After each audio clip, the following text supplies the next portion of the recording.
je veux t'aimer, ô toi mon Dieu, mon libérateur.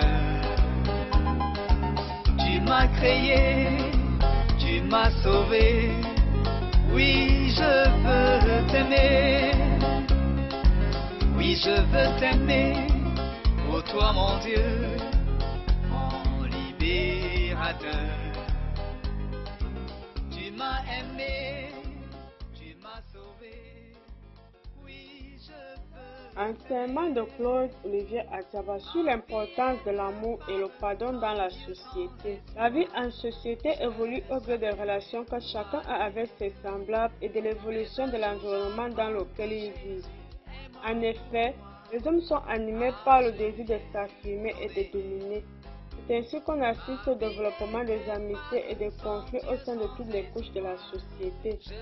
Cette situation peut conduire soit à la paix, soit à l'instabilité, aussi bien dans les familles, les lieux de service, les marchés, les écoles que la voie publique.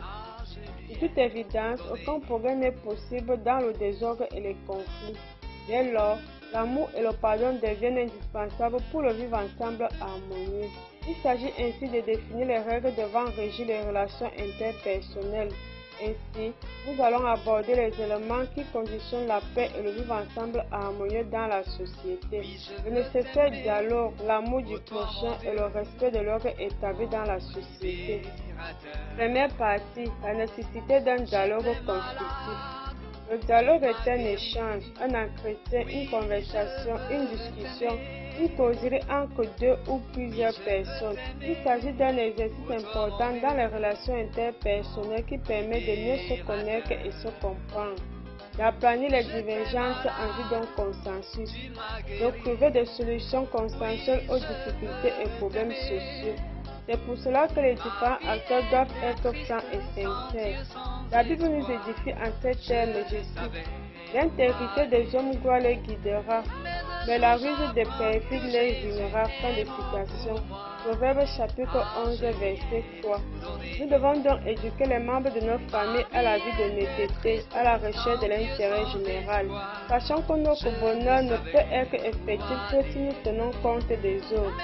Le consensus exige le renoncement de soi au profit du collectif.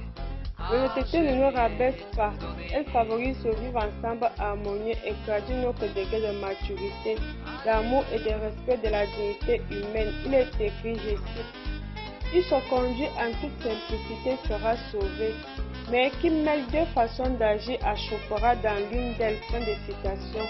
Proverbe chapitre 28, verset 18. Et Saint Pierre de nous dit, je cite, « Enfants, soyez tous dans de mêmes dispositions, compatissants, animés d'un amour fraternel, miséricordieux, humble, car les yeux du Seigneur sont sur les justes, et ses oreilles sont attentives à leurs prières. Mais la face du Seigneur se tourne contre ceux qui font le mal. » 1 Pierre chapitre 3, verset 8 à 12. La connaissance de l'autre est importante pour le développement de l'amour du prochain et de la paix. Deuxième partie, l'amour du prochain.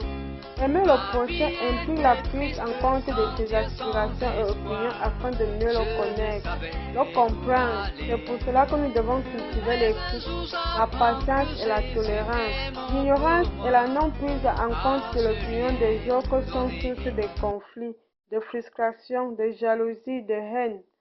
Antoine de Saint-Exupéry nous dit, je cite, « Les bras de l'amour vous contiennent avec votre présent, votre passé, votre avenir. Les bras de l'amour vous rassemblent. » Courrier Sud 1929. Appliquons donc la justice et l'équité afin de mettre les autres en confiance.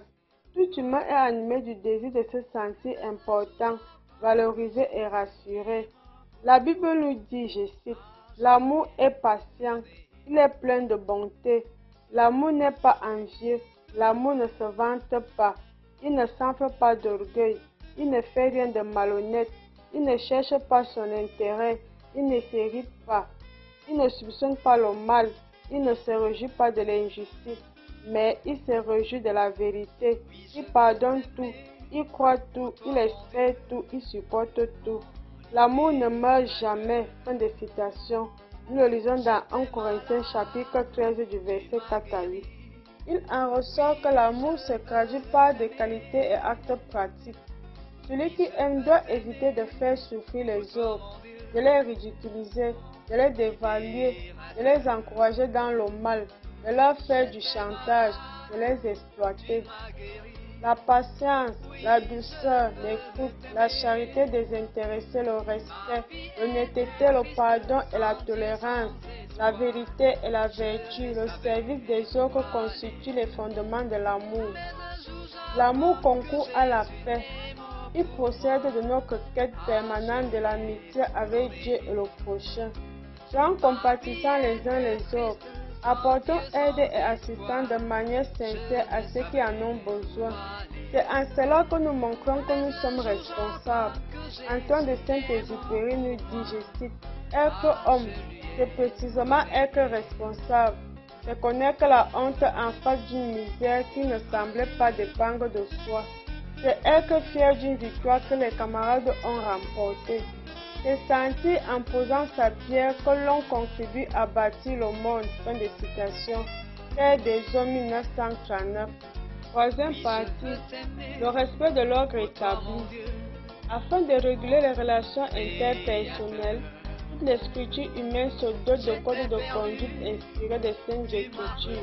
Dès lors, intégrer l'obligation pour tous de s'y soumettre au risque de mettre en mal la cohésion sociale.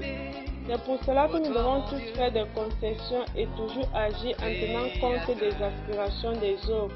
Ne dit-on pas notre liberté s'arrête là où celle de l'autre commence?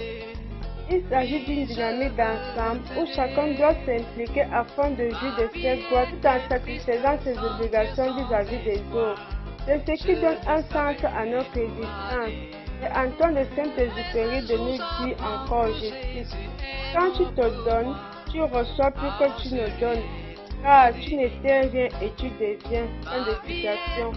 Nous le lisons dans Citadelle 1948. Le respect de l'ordre établi est une forme d'expression de la charité et de l'amour.